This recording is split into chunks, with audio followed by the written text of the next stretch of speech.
Assalamualaikum warahmatullahi wabarakatuh dan selamat sejahtera. Bertemu kembali dalam channel Cikgu untuk meneruskan pembelajaran pada hari ini.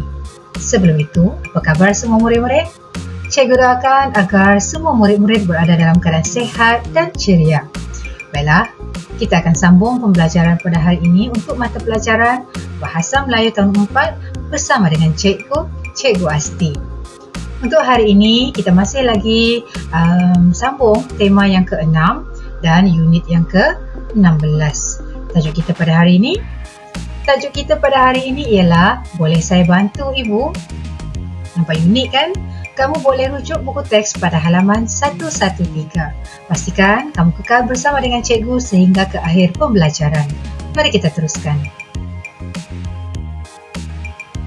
Sebelum itu, mari kita lihat dahulu apakah standard kandungan dan standard pembelajaran kita pada hari ini. Baiklah murid-murid, standard kandungan untuk tajuk kita pada hari ini ialah 5.3 memahami dan membina ayat mengikut konteks. Manakala standard pembelajaran pula 5.3.1 memahami dan membina pelbagai ayat majmuk mengikut konteks. Apakah pula objektif pembelajaran dan kriteria kejayaan pada hari ini? Baiklah, untuk makluman semua, objektif pembelajaran kita pada hari ini, pada akhir pengajaran dan pembelajaran, murid akan dapat membina ayat majmuk berdasarkan ayat-ayat yang diberikan. Manakala untuk kriteria kejayaan pula, murid berjaya membina ayat majmuk berdasarkan ayat-ayat yang diberikan dengan betul. Baiklah murid-murid, hari ini kita akan mempelajari aspek tata bahasa.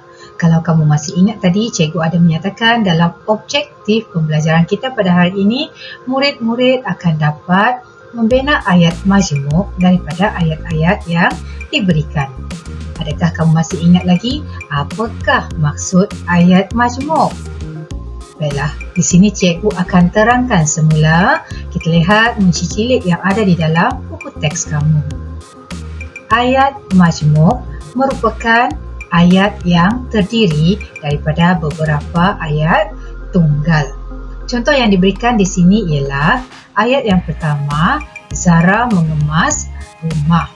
Dan ayat yang kedua ialah Ibu Zara mengemas rumah. Perhatikan pada perkataan yang ada di dalam kurungan, iaitu dan. Dan ialah kata hubung. Maksudnya di sini kita akan menggabungkan kedua-dua ayat tunggal ini menjadi satu ayat menggunakan kata hubung. Ayat majmuk yang terhasil daripada kedua-dua ayat tunggal ini ialah Zara dan ibunya mengemas rumah.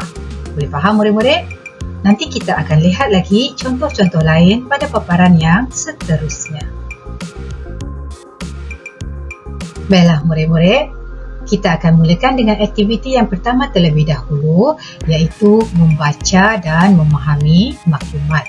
Tajuk kita pada hari ini ialah Boleh saya bantu Ibu? Bantu apa ya? Kita baca terlebih dahulu maklumat yang terdapat di dalam buku teks kamu. Kamu boleh rujuk buku teks pada halaman 113. Sudah beberapa hari Sinki di dapur rumah Zara tersumbat. Zara mencari maklumat daripada internet untuk membantu ibunya Puan Zura. Oh, masalah Sinki tersumbat rupanya. Dalam situasi ini, Zara ingin membantu ibunya untuk mengatasi masalah Sinki tersumbat dengan mencari maklumat daripada internet. Perhatikan pada setiap gambar yang diberikan. Pada setiap gambar, menceritakan situasi di antara ataupun situasi yang berlaku antara Zara dan ibunya. Mari kita bincangkan situasi pada setiap gambar pada paparan yang berikutnya. Untuk aktiviti yang kedua ini, kita akan membina ayat majmuk daripada setiap gambar yang diberikan. Mari kita lihat dahulu gambar yang pertama. Diberikan dua ayat tunggal tentang gambar, iaitu ayat yang pertama, Puan Zura menggunakan pelocok. Ayat yang kedua, sinki di dapur Puan Zura masih tersumbat. Diberikan kata hubung tetapi. Masihkah kamu ingat apa itu kata hubung? Baiklah, cikgu ingatkan semula di sini. Kata hubung ialah perkataan yang digunakan untuk menggabungkan perkataan dengan perkataan, rangkai kata dengan rangkai kata, ataupun ayat dengan ayat. Contoh kata hubung ialah dan, lalu, sambil, tetapi, kerana, atau, manakala dan sebagainya. Baiklah, berbalik kepada ayat kita tadi, kata hubung yang diberikan ialah tetapi. Mari kita cuba bina ayat majmuk daripada ayat tunggal dan kata hubung yang diberikan. Perhatikan frasa yang sama di dalam setiap ayat tunggal terlebih dahulu, iaitu Puan Zura. Kita tidak perlu menulis frasa yang berulang di dalam ayat majmuk yang hendak dibina. Contoh ayat majmuk yang diberikan, Puan Zura menggunakan pelocok tetapi sinki di dapurnya masih tersumbat. Nampak kan? Frasa nama iaitu Puan Zura pada ayat yang kedua telah digantikan dengan perkataan nya. Barulah ayat yang kita bina menjadi lebih dramatis. Kita lihat pada gambar yang kedua pula. Untuk gambar yang kedua, diberikan dua ayat tentang gambar. Ayat yang pertama ialah Zara melayari internet menggunakan tablet. Dan ayat yang kedua, Ibu Zara melayari internet menggunakan tablet. Kata hubung yang diberikan ialah dan. Seperti tadi juga, cuba perhatikan frasa yang sama terlebih dahulu yang terdapat di dalam kedua-dua ayat.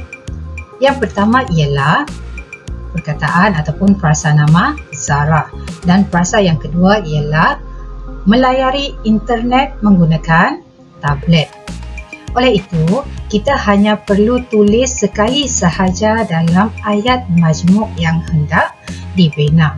Contoh ayat majmuk, Zara dan ibunya melayari internet menggunakan tablet, yang mana perkataan Zara pada ayat yang kedua telah digantikan dengan nya supaya ayat yang kita bina menjadi lebih dramatis. Kita lihat pula gambar yang ketiga. Diberikan ayat tunggal, Zara mengajak ibunya, dan ayat yang kedua, Zara mencuba kaedah daripada internet. Kata hubung yang diberikan ialah untuk. Lihat frasa yang berulang, iaitu Zara. Jadi, ayat majmuk yang kita boleh hasilkan daripada kedua-dua ayat tunggal ini ialah Zara mengajak ibunya untuk mencuba kaedah daripada internet. Mudah kan murid-murid? Mari kita lihat gambar yang seterusnya. Baiklah, sekarang mari kita perhatikan gambar yang keempat pula. Diberikan ayat tunggal tentang gambar. Yang pertama ialah Zara berjalan ke arah sinki. Yang kedua, Zara membawa serbuk penaik. Kata hubung yang diberikan di situ ialah sambil. Frasa berulang, nampak kan di situ? Frasa yang berulang ataupun frasa yang sama yang ada pada kedua-dua ayat ialah Zara. Jadi, ayat majmuk yang sesuai, Zara berjalan ke arah sinki sambil membawa serbuk penaik. Kita lihat pada gambar yang terakhir pula. Diberikan ayat tunggal tentang gambar ini, Yang pertama ialah Zara memasukkan serbuk penaik ke dalam lubang sinki. Ayat yang kedua, Ibu Zara mencurahkan cuka. Kata hubung yang diberikan ialah manakala. Perhatikan frasa yang berulang iaitu Zara. Jadi, ayat majmuk yang kita boleh hasilkan di sini ialah Zara memasukkan serbuk penaik ke dalam lubang sinki manakala ibunya mencurahkan cuka. Yang mana perkataan Zara pada ayat yang kedua kita telah gantikan dengan perkataan nya. Baiklah murid-murid, kita telah siap membina ayat majmuk bagi kelima-lima gambar yang diberikan. Cikgu harap kamu boleh faham bagaimana untuk membina ayat majmuk berdasarkan ayat-ayat yang diberikan. Baiklah murid-murid, kita telah sampai ke penghujung pembelajaran. Untuk tugasan hari ini, cikgu ada sediakan di ruangan deskripsi. Kamu boleh cuba menjawab latihan ataupun soalan-soalan yang diberikan untuk mengukuhkan pemahaman kamu tentang tajuk yang telah kita bincangkan tadi. Oleh itu, sekian dan terima kasih daripada cikgu untuk semua murid-murid yang cikgu kasihi. Semoga kita berjumpa lagi pada video-video yang berikutnya. Bye-bye.